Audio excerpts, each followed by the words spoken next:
Welcome into the latest edition of ESPN FC. I'm Dan Thomas, joined by Craig Burley and Ali Moreno. There's only one place to start today's show, and that is in Madrid at the Santiago Bernabeu. Of course, the first leg of the Champions League semi-final finally poised. I think, Craig, you said it was going to be 1-1. Ali said a draw as well. Frank Leboeuf messaged me to make sure that I knew that he also said 1-1 ahead of kick-off. We're also joined by Nedum Onuoha, who was at the Bernabeu for this tie. Frank texts you after the game? Yeah, it texts me about 5:30, just to remind me. 1-1's about fair, isn't it? I think so. I think we saw both sides of the story, which we knew were going to unfold. Was City, the same as the semi-final last year, were always going to dominate possession for the most part. There was little spells from Real Madrid. And Real Madrid were going to be super dangerous on the counter, and that's kind of how it panned out. Guardiola said it himself. Both teams scored against the run of play. Yep. I actually thought City were going to cave at one point and early in the second half, but they didn't. 2 great goals. But City have to find a way in the home game to get better delivery or bodies around Erling Haaland a little bit better, and also be really aware of that counter-attack. Yeah. I mean, it's finally poised just how we wanted it. But, yeah, even though City had a dominant possessive game, I think it was a fair result. Vinicius Jr., we've talked so much about. What a goal. Absolutely, what a goal. And in general, what a performance from Vini Jr. But in terms of the goal, is what you expect Real Madrid to be in transition when they go on the counter. It is a powerful run from Edward Camavinga. Bernardo Silva is late to the challenge, and then Vini Jr., who we usually see parked on the left-hand side, actually takes more of a central position, which we don't often see from Vini Jr. When he takes a central position, it's because he has dribbled into that space. In this case, he started the sequence in a central position, able to get that ball, and as the pressure is coming out, the clean strike. And we say a lot of things about Vini Jr. His dribbling ability. We know how many chances he can create. We know that he has become better at finishing opportunities. But his striking of the ball hasn't always been all that great. That was great. That was cleanly taken. There was no doubt. Once he hit it and generated as much power and accuracy as he did, there was no doubt as to what was going to happen. Great goal. Great goal. As always, great atmosphere at the Santiago Bernabeu for a Champions League night. Even more special for games like these, Nedum. Yeah, absolutely. I think you can see it's the semi-final. It's a huge game. And for them, for as much as City had control possession in that first half, the fans weren't fussed. The players didn't seem fussed. And you're thinking, well, City, maybe they need to take one of these chances, otherwise they could be in trouble.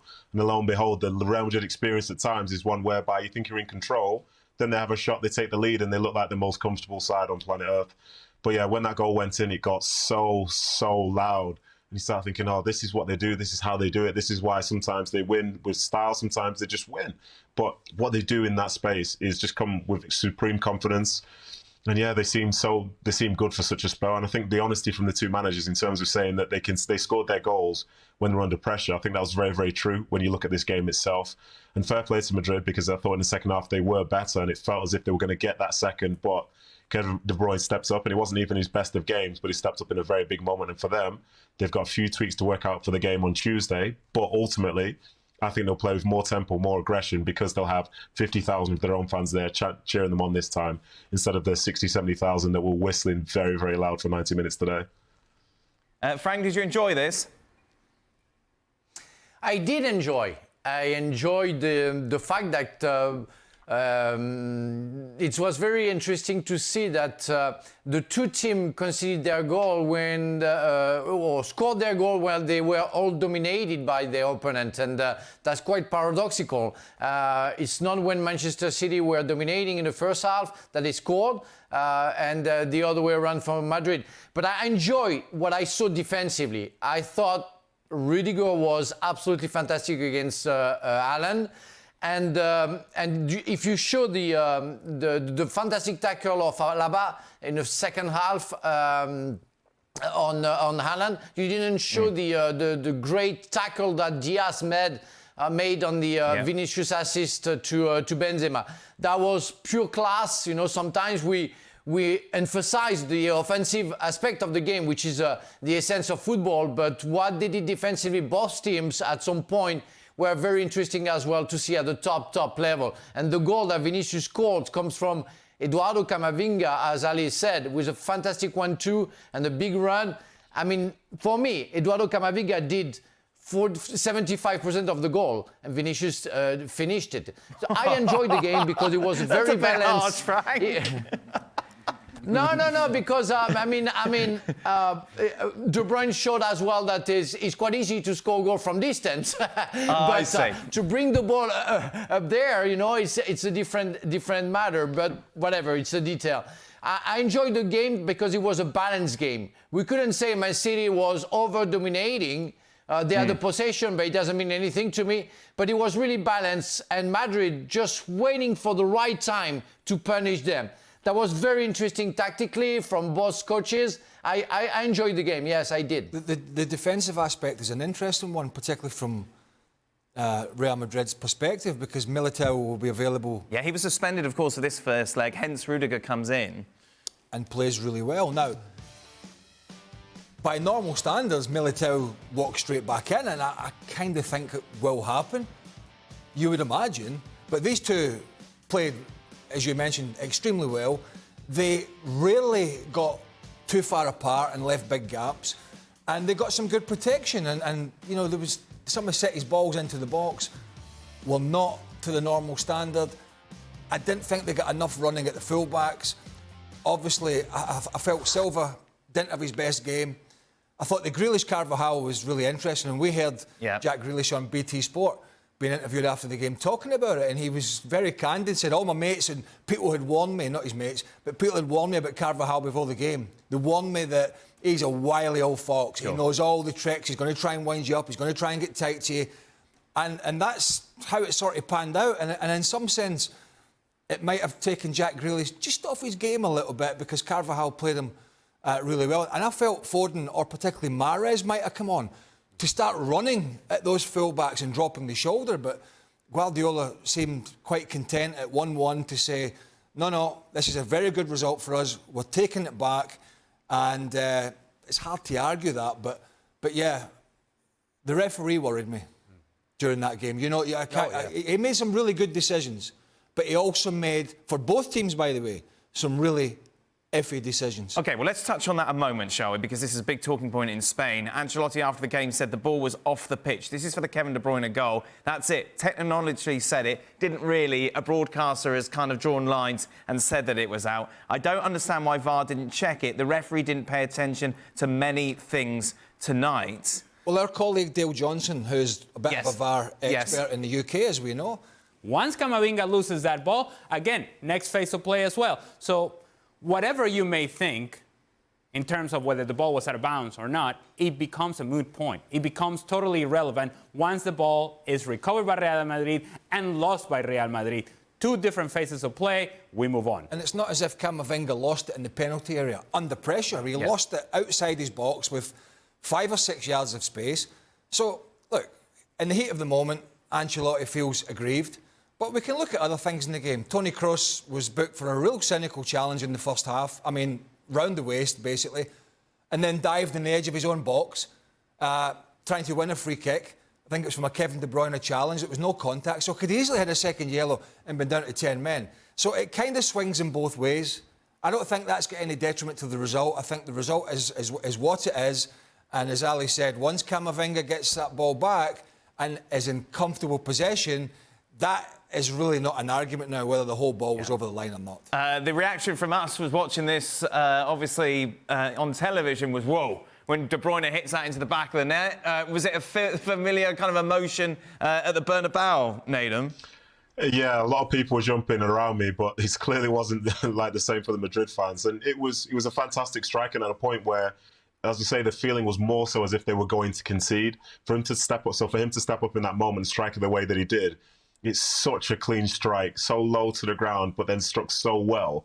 It's a big moment. You can see how much that meant to him and to the other players because, you know, in this moment, as the guys were saying, you didn't expect City to crumble as such, but the inevitability of what Real Madrid are in this competition at that stage wouldn't have been a surprise if they scored a second. So for them to do that, and then the rest of the game it calmed down a little bit from that point.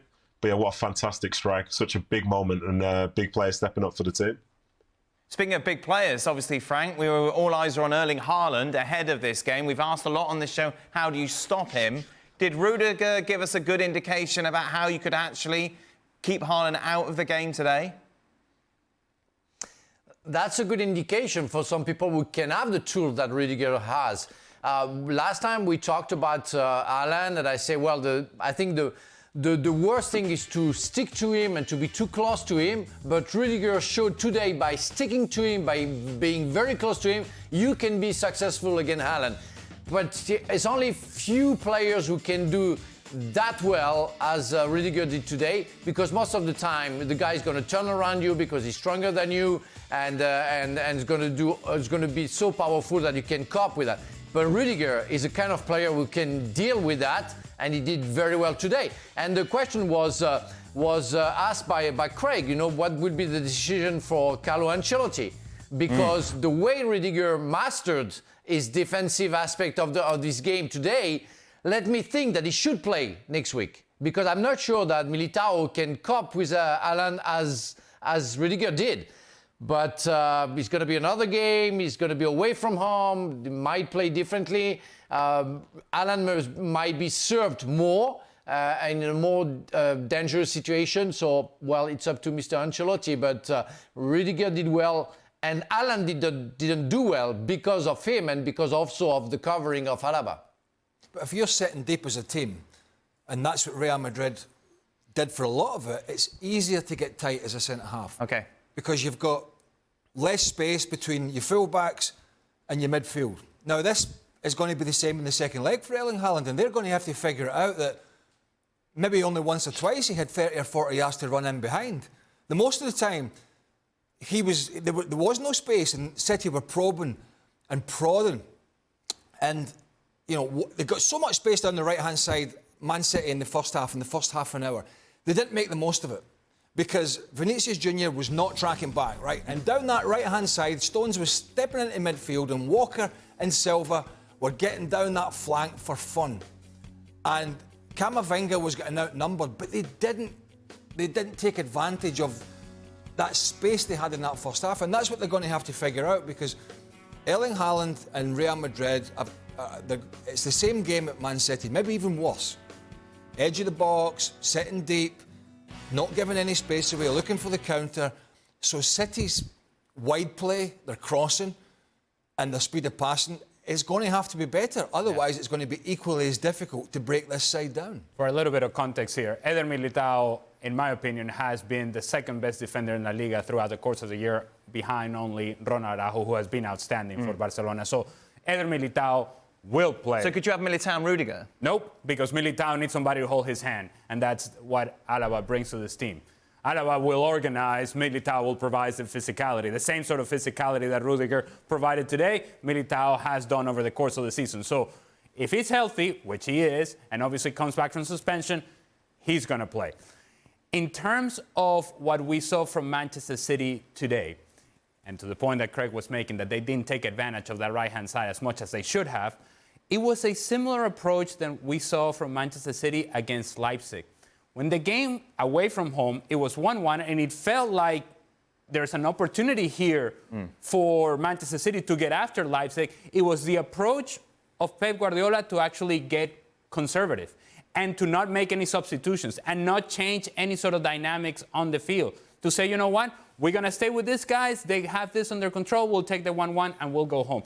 So it's a trend now in this version of Champions League in terms of the decision-making or lack thereof from Pep Guardiola. I don't need to make any changes. I'll take the 1-1. We're not going to take chances going in the attack. If you notice, for the last 5 or 10 minutes, whenever Manchester City had a chance to get forward, it wasn't a bunch of numbers getting forward. It was Erling Haaland and Kevin De Bruyne. And so while we can point at the inefficiency or ineffectiveness of Erling Haaland, we also have to say, for about 65, from the 65th minute on, there was, I think, a decision made from Pep Guardiola tactically. We're not going to take any chances. We're not going to get in a back and forth with this team if we don't have to. We'll take 1-1 and take it home. How silly are Real Madrid? What do you mean? We see them go toe-to-toe today with arguably the best club team in the world, and yet we see them lose against Girona and all these other teams in La Liga. And it's wrong. It's almost like they don't care at certain times. But they do. Yeah. They do, because they're very professional, but nothing gets Real Madrid and these players going like the Champions League, like the big night. And I'm sure Ancelotti said to them before the game, listen, don't worry. Don't worry about the passing side to side, and don't worry about, not being in possession. And just sit in, have a good shape, and we'll get them on the counter. And by the way, that's probably what he said to them after the game. Yeah. Next week, next Tuesday, it'll be same again. Next Wednesday. Next Wednesday. And we'll get them. Now, City have to be better and be ready for that. But let's not forget, last year in this stadium, City capitulated. Sure. From the 89th minute on.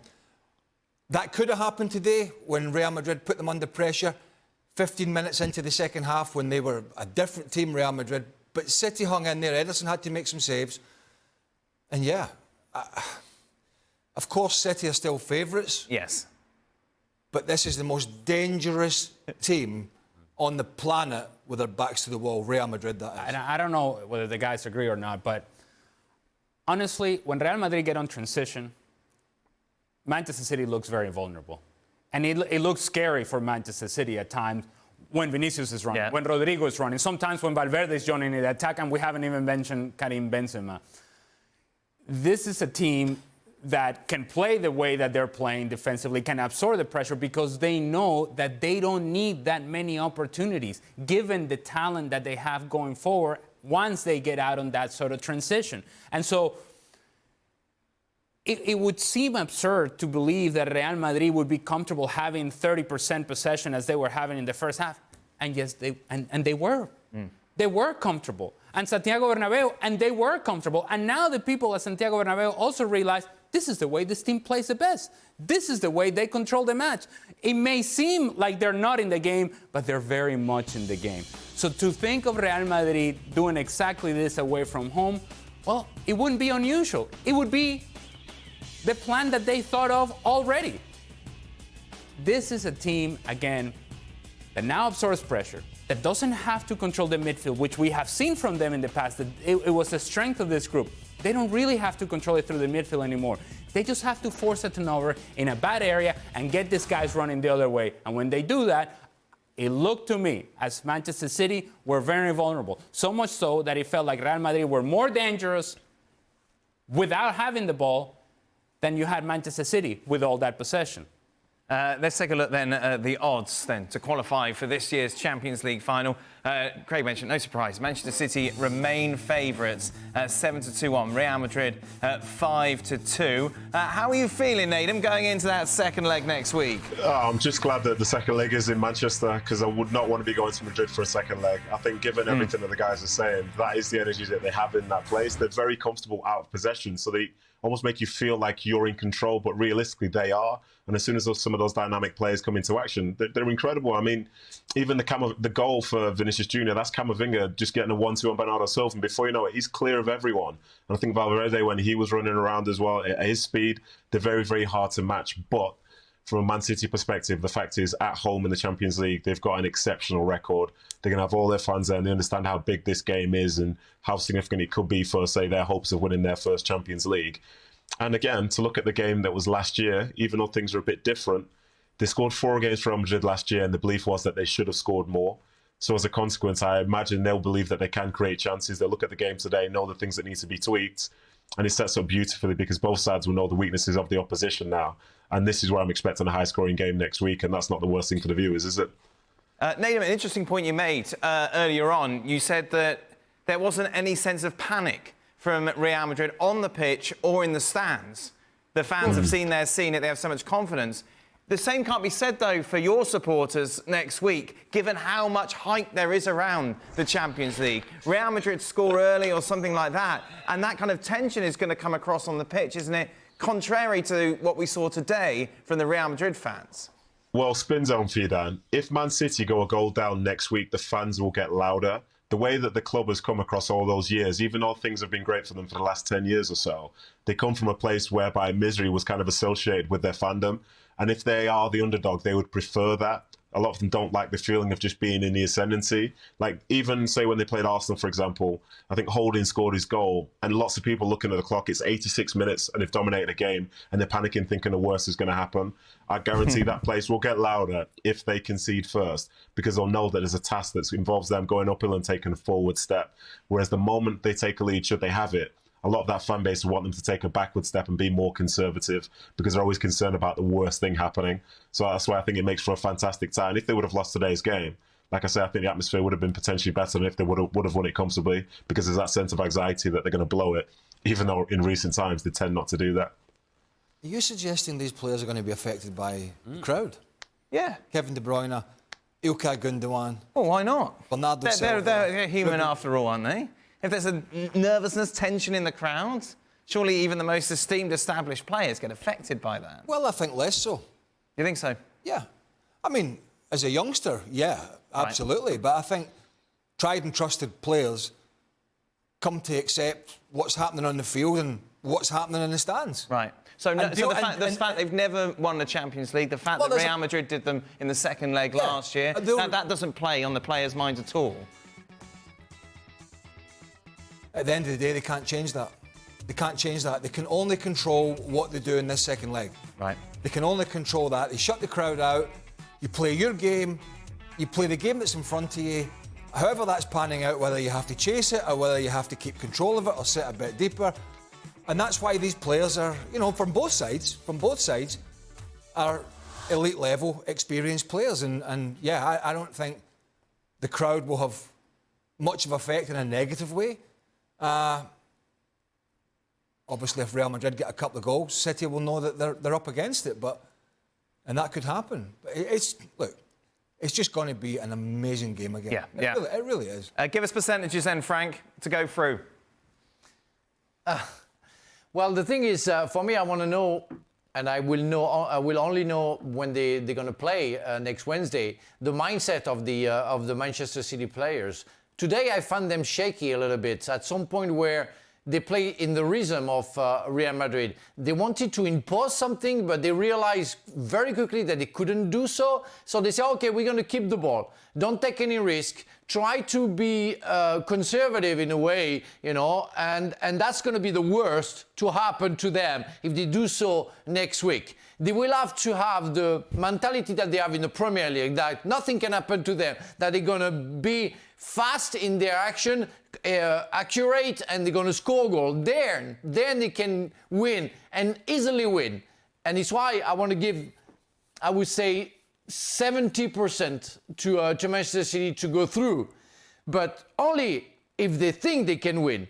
If they start thinking, oh, we play against an experienced team, something bad's going to happen at some point. If we take some risk, they're going to fall in it. But if they are, again, positive and enthusiastic about what they can achieve, I think they will do so. Nedum, I know you're going to say 100% Real Madrid, aren't you? Don't be like that. Do not be like that, Dan. But I think everything that Frank is saying is fair, but I think they'll be positive because they are playing at home. That's why I say I'm glad that the second leg is not at the Bernabeu, because it would affect their thinking to a certain extent. Because holding on to a lead and thinking you can do it when you've got that many people going against you isn't great. But at home, I don't necessarily think they'll put on a show, but I think the crowd will be very loud. The players will be pushing forward, and they'll know the fact that they're in a spot now where if they win a game at home, they make it to a Champions League final. And wins at home have been something which they've done throughout the season. So it doesn't matter who's there now, the belief is that they'll be able to do it. So I think they're going to do it, and I'm going to go with Frank. I'll say 70% as well. Nedum, it's what? 12:30 in Madrid. Still plenty of places open if you fancy going out tonight. You need any recommendations? As soon as you let me go, my friend, I'm off. Don't worry about it. Good boy, Nedum. I've got a funny feeling Nedum doesn't go to the kind of haunts that you used to go to. Karaoke night? Kind of spitting sawdust, standing on top of a table in some grotty bar, Dan Thomas. Yeah. Nedum's looking for something a little bit more salubrious. I don't know, maybe. I don't know why you're giving Nedum such credit. I don't know. When you think class, you don't think Nedum. They all shut down, you know, where Dan used to go. They all shut down where Dan used to go, you know. They didn't survive, you know, when they left. Right. 60-40. 60-40? 60-40. Well, thank you very much for watching ESPN on YouTube. For more sports highlights and analysis, be sure to download the ESPN app. And for live streaming, premium content, and let's not forget as well, ESPN FC 7 days a week. Subscribe to ESPN+.